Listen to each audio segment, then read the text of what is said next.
欢迎来到沪江朗校韩语课堂。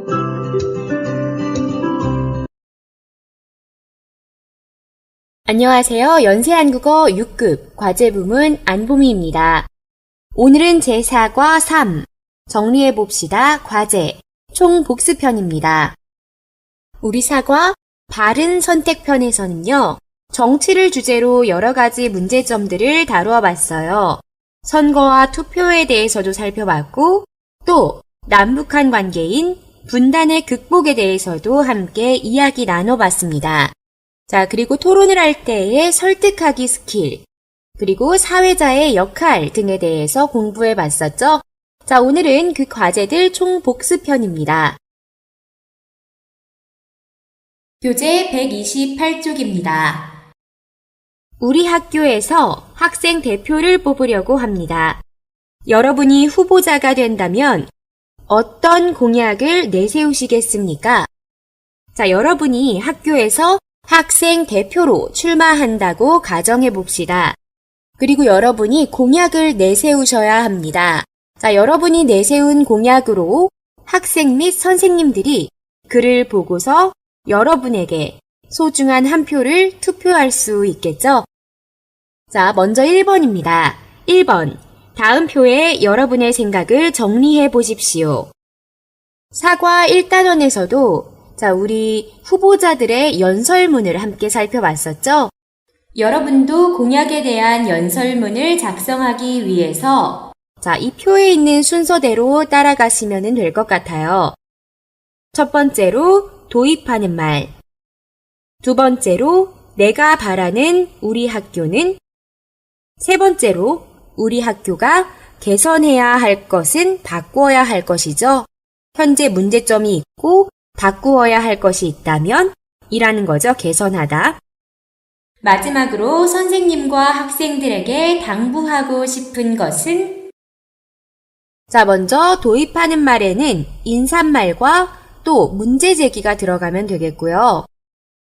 자, 내가 바라는 우리 학교는, 자, 우리 이런 내용 넣어보겠습니다. 자, 학교 하면은 조금 더 자유로운, 자율적 분위기가 있으면 좋겠죠?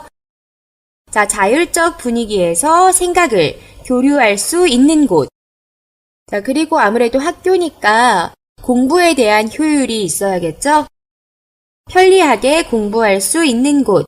이 두 가지가 바라는 바다라고 하고, 세 번째, 우리 학교가 개선해야 할 것은, 자, 이 부분이 주로 공약이 될 수 있겠죠? 자, 우리 학교가 개선해야 할 것, 내가 바라는 학교와 좀 연결시켜서 가볼게요. 자율적 분위기에서 생각을 교류할 수 있게 자율상담제, 인터넷 게시판, 토론제 등을 실시하겠다라는 공약 만들어 볼게요. 조금 더 자유롭게 생각을 교류하려면은 제도가 필요하죠. 왜냐하면은 우리 학교라는 제도, 특히 우리 아시아 국가권에서는 학생들이 뭔가 본인의 의견과 의사를 자유롭게 표명하는 문화는 아니기 때문이죠.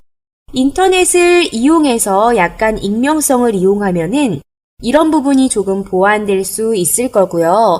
또 교수님, 교사와 학생 간에 자율상담제, 언제든지 열려있는 상담 문화를 개방하면은 훨씬 나아지겠죠? 자, 그리고요, 편리하게 공부할 수 있는 곳이 바라는 학교였는데, 자, 이를 위해서 개선해야 할 것으로, 자, 이런 공약을 만들어 보겠습니다.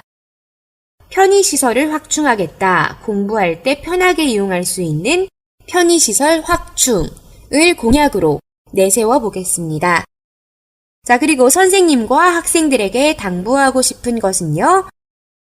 생각만이 아닌 실천으로 옮기는 학생 대표가 되겠다로 한번 만들어 보겠습니다. 자, 그러면은 어떤 식으로 연설문 작성해 나가야 할지 감 잡으셨죠? 자, 2번 정리한 내용을 발표해 봅시다. 2번 문제를, 자, 우리 정리한 내용을 여러분이 학생 대표 후보자가 되어서 발표해 보는 형식으로 바꿔보도록 하겠습니다. 자, 먼저 도입부터 발표해 보도록 하겠습니다. 자, 인사 먼저 해주시면 되는데요. 선생님과 학생들이 듣는 사람들이 되겠죠?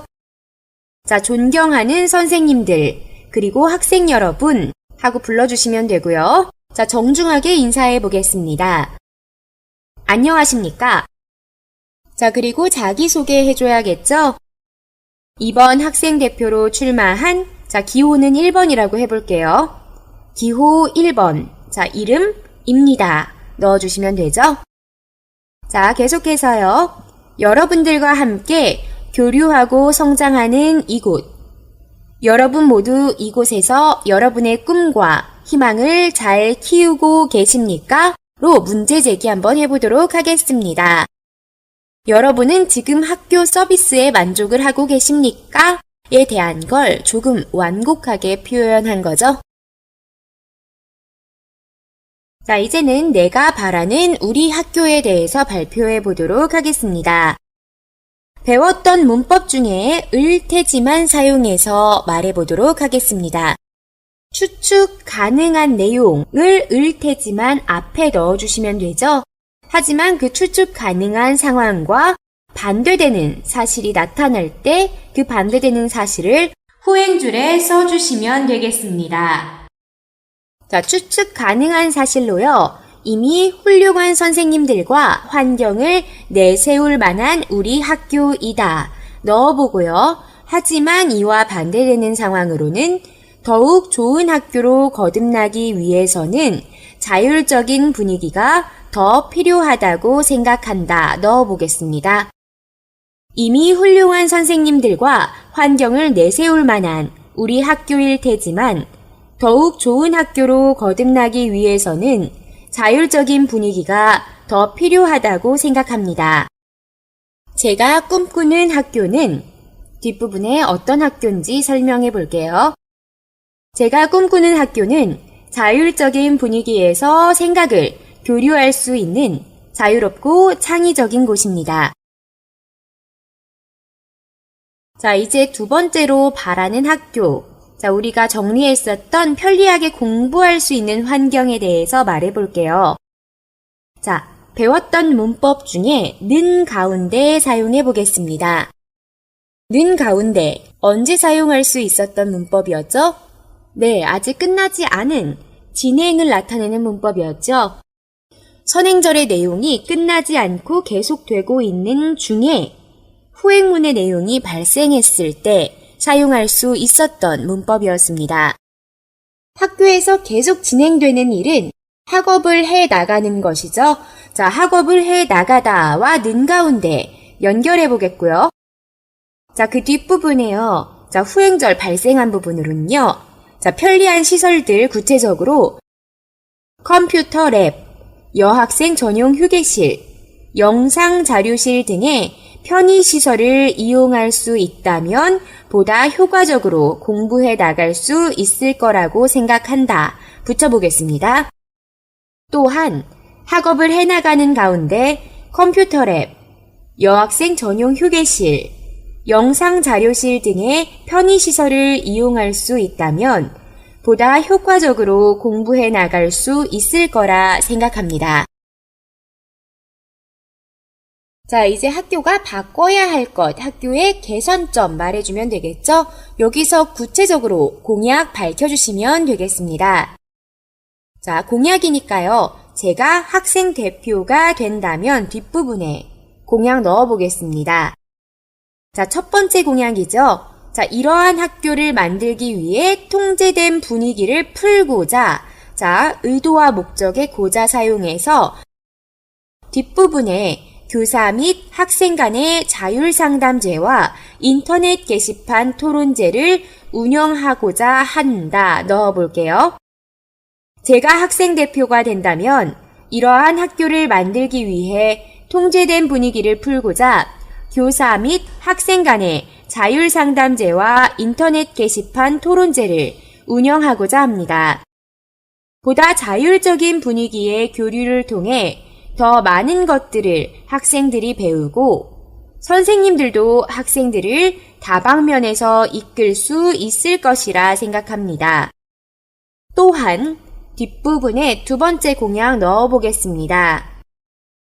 자, 아까 말씀드렸던 부족한 편의시설 확충에 힘쓰겠습니다. 자, 앞부분에 바라는 학교 때 이야기한 컴퓨터랩, 여학생 전용 휴게실, 영상 자료실 등 이런 시설들을 학교 안에 마련할 수 있도록 학교 관리처와 꾸준히 논의를 하는 학생들의 의견을 대변할 수 있는 대표가 되겠습니다. 해주면 되겠죠? 자, 마지막 당부사항입니다. 여러분께 떳떳하게 말씀드리겠습니다. 생각만이 아닌 실천으로 옮기는 학생 대표. 자, 이름 넣어주시고요. 를 기억해 주시고 소중한 한 표 부탁드립니다. 하면은 훌륭한 연설문이 될 수 있겠네요.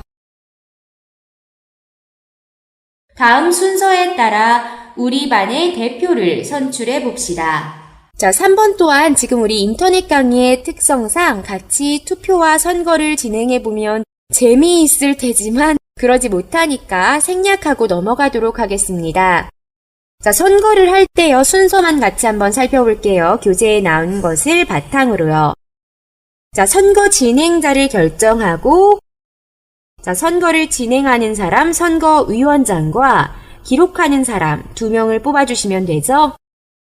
자, 그리고 두 번째는 후보자 추천을 받습니다. 누가 학생 대표를 하면 좋겠습니까? 왜 그 사람을 추천합니까? 등등으로 자, 서로 토론을 하면서 후보자를 추천받고요. 그리고 3번, 추천에 동의합니다. 자, 추천받아서 나온 사람이 지도자가 되는 것에 동의하는지 반대하는지를 서로 이야기하고 토론해주면 되고요. 4번, 자, 그렇게 해서 결정된 후보자들이 앞에 나와서 지금 방금 말하기 연습한 것처럼 연설문, 공약을 이야기하죠.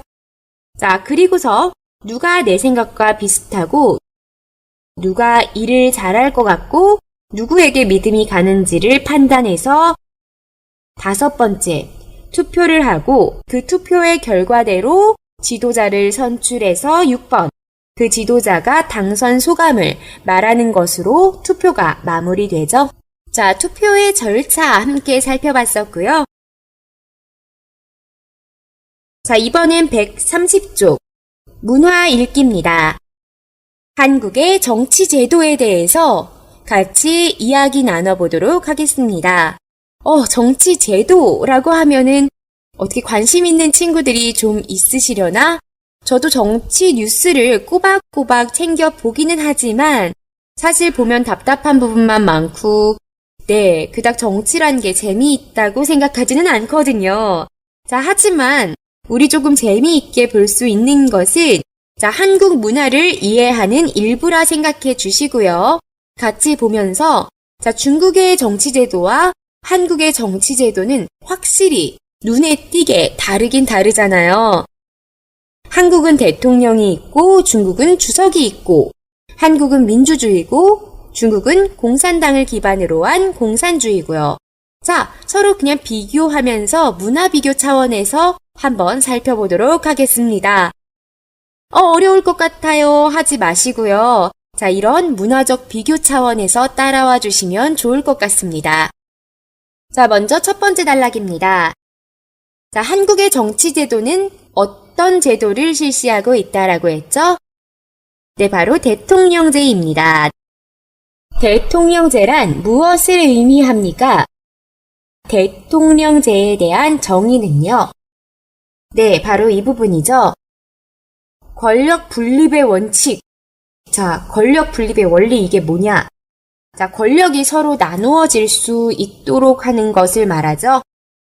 권력이 나누어질 수 있도록 입법부, 행정부, 사법부 간에 자, 입법이라고 하면 법을 만드는, 법을 제정하는 거고요. 행정부라고 하면 아시죠?行政이죠. 그리고 사법이라고 하면은 법을 집행하는 거죠.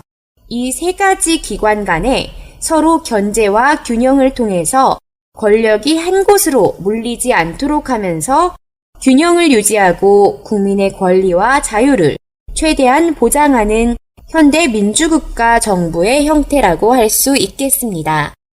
자, 어쨌든 가장 중요한 부분은 권력이 어느 한쪽으로 대통령한테든 아니면은 사법부건, 입법부건, 행정부건 한쪽으로 몰리면 안 되는 원칙에 입각한 것이 바로 대통령제입니다. 자, 계속해서 두 번째 단락이요. 자, 좀 길기 때문에 두 부분으로 나눠봤습니다. 자, 대통령제의 특징 먼저 첫 번째 찾아봐 주시면요. 네, 바로 이 앞부분이죠. 대통령이 꾸리는 행정부는 만들어지고 유지되는 것이 의회와는 독립되어 있음. 자, 의회라고 하면은 중국어로 치면은 전인민대회거든요.全国人大라고 하죠, 여러분들은. 이 의회와 대통령의 부서인 행정부와는 서로 분리되어 있습니다. 대통령 선출 및 행정부 구성 방법은요.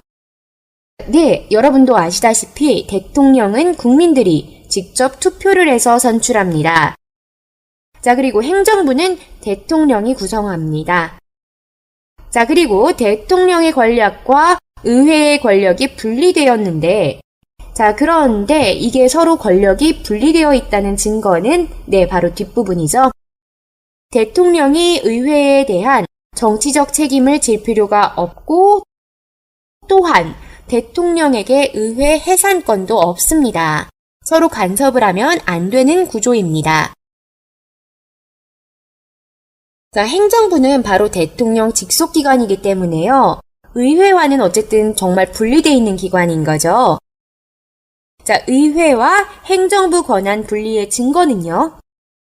앞부분에 나오죠. 의회 의원과 행정부閣僚의 겸직이 인정되지 않으며 정부의 법률안 제출관이나 행정부 강요의 의회 출석 발언권도 인정되지 않는다. 의회에 있는 사람이 행정부 일도 같이 할 수도 당연히 없고요. 그리고 또 행정부 사람들이 의회에서 발언을 할 수도 없다라는 의미입니다. 간단하게 행정부 일과 의회의 일은 동일한 사람이 같이 할 수 없다라는 겁니다. 자, 계속해서요. 입법부와 행정부의 상호 억제와 균형을 위한 장치가 있다고 했는데요. 그 장치는 뭐죠? 네, 먼저 첫 번째로 대통령 같은 경우는 법률안 거부권을 갖습니다. 의회에서 통과시킨 법률일지라도 대통령이 거부를 할 수 있고요. 의회 같은 경우는 고위 공무원 임명권에 동의할 수 있으며 국정감사권, 조사권, 또 탄핵소추권을 갖습니다. 의회에서 대통령을 탄핵할 수도 있어요. 탄핵한다라는 거는 대통령 일 잘 못하고 있어. 우리끼리 투표해서 대통령 자격을 취소시켜버릴 거야 하는 게 바로 탄핵입니다. 자, 다음 3단락에서는 한국 대통령제가 현재까지 자리 잡기까지의 과정이 나오는데요. 그 역사적 과정을 먼저 정리해 볼까요? 네, 먼저 1948년 7월 20일 제1대 대통령 이승만 대통령을 선거로 선출을 했고요. 그렇게 대통령제가 시작됐습니다.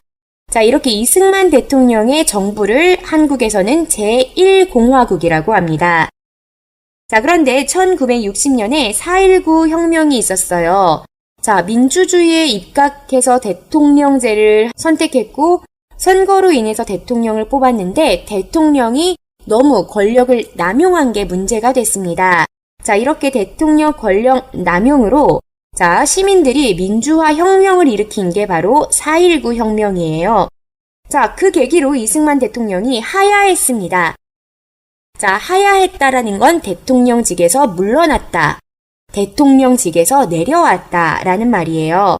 자, 그렇게 다른 정부인 제2공화국이 출범을 했는데 제2공화국 때는 잠깐 의원 내각제가 일시적으로 도입되었다고 했고요.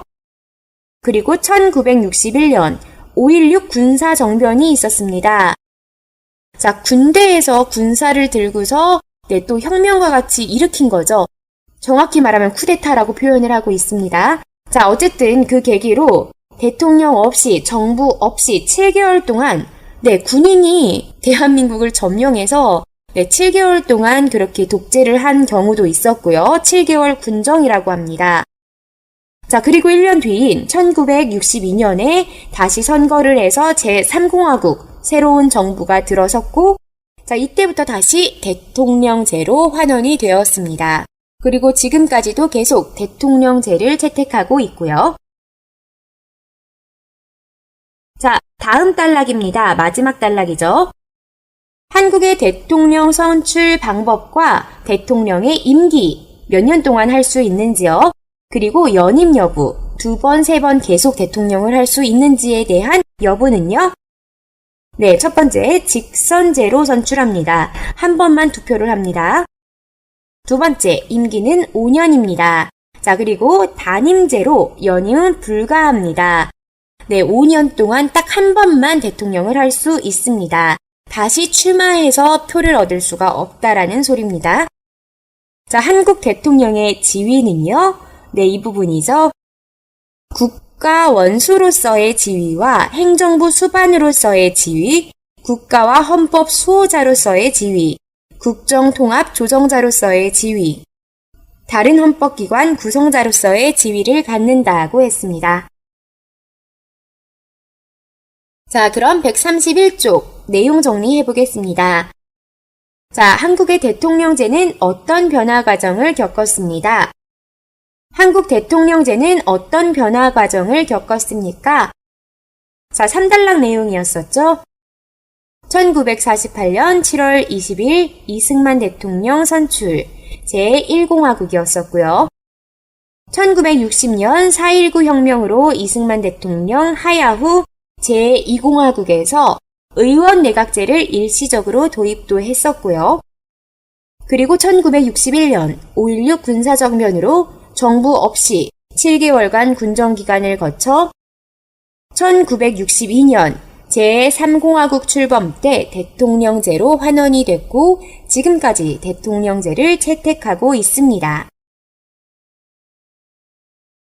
2번, 여러분 나라의 정치제도에 대해서 이야기해 봅시다. 자, 한국은 대통령제죠. 자, 중국은 지금 원칙이 민주집중제입니다. 자, 중국은 현재 민주집중제의 원칙에 의거하여 국가의 주요 정책이 집행되고 있습니다. 전국인민대표대회, 전인대라고 하겠습니다. 앞으로 全国人民代表大会죠. 전국인민대표대회, 전인대를 국가 최고 권력기관으로 하고 있으며 중앙통일정책 관할 아래 행정, 사법, 검찰기구 등이 중앙에서 지방으로 연계되는 시스템입니다. 라고 여러분들 한국말로 한국 친구들에게 중국의 정치제도 소개할 수 있겠어요. 자, 계속 말해볼게요.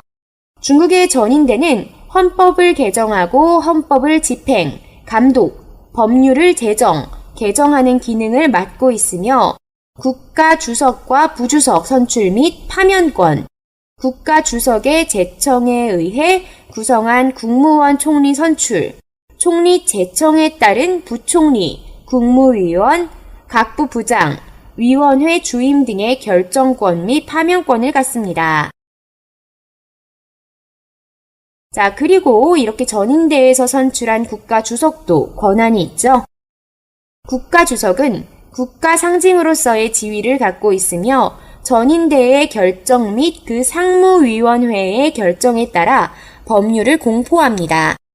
또한 전인대의 결정 및 그 상무위원회의 결정에 따라 총리, 부총리, 국무위원, 각 부장, 각 위원회 주임, 국무원, 비서장을 임명하는 권한이 있습니다. 국가훈장, 명예, 칭호를 수여할 수 있는 권리, 특사령, 계엄령, 선전포고, 동원령, 공포의 권리, 대외적으로는 외국 사절 접수, 외국과 체결한 조약 및 협정을 비준 또는 폐기하는 권리가 있습니다. 계속해서 3번입니다. 여러분 나라의 정치제도와 한국의 정치제도와 비교하여 장단점을 말해봅시다. 자, 한국은 제도적으로 민주주의, 중국은 민주집중제인 거고요. 국가 수반은 한국은 대통령, 중국은 주석이죠. 자, 그리고 정부 구성은 한국 같은 경우 대통령과 의회 산하에 입법부, 행정부, 사법부가 있어요. 대통령과 의회가 거의 동등하다 보시면 돼요. 중국 같은 경우는 전인대를 최고 권력기관으로 주석, 상무위원 산하에 국무원, 중앙권사위원회, 최고인민법원, 최고인민검찰이 있고요. 자, 형태는 한국 같은 경우는 서로 권력이 분리되어 있는 권력 분립 형태고요. 권력이 한 곳으로 집중되면 안 되는 형태입니다. 중국 같은 경우는 권력 집중형이죠. 바로 이 부분에서 차이가 있죠. 한국은 정치제도와 중국의 정치제도의 가장 큰 차이는 각각 권력 분립과 권력 집중 형태에 있습니다. 우선 한국 정치제도의 장점은 서로 간 견제와 균형이 가능하다는 것이며 민주주의 사상에 따른 자유의지 결정권에 있다고 봅니다. 하지만 이러한 제도의 단점도 존재하는데 서로 견제와 균형, 자유의지 의사결정 등을 바탕으로 많은 충돌이 있어 결정 및 일의 추진 속도가 늦다는 것입니다. 한국 정치의 장단점을 이미 살펴봤습니다. 여러분들도 중국 정치의 장단점에 대해 이야기해 보세요. 자, 이렇게 4단원 모두 마무리됐고요. 4단원 정치에 대한 주제로 이야기 나눠서 조금 어려울 수도 있었을 건데 잘 따라와 주셔서 정말 감사합니다. 자, 수고 많으셨습니다. 다음 시간 5단원부터 또 새로운 주제로 찾아뵙겠습니다. 자, 안녕히 계세요.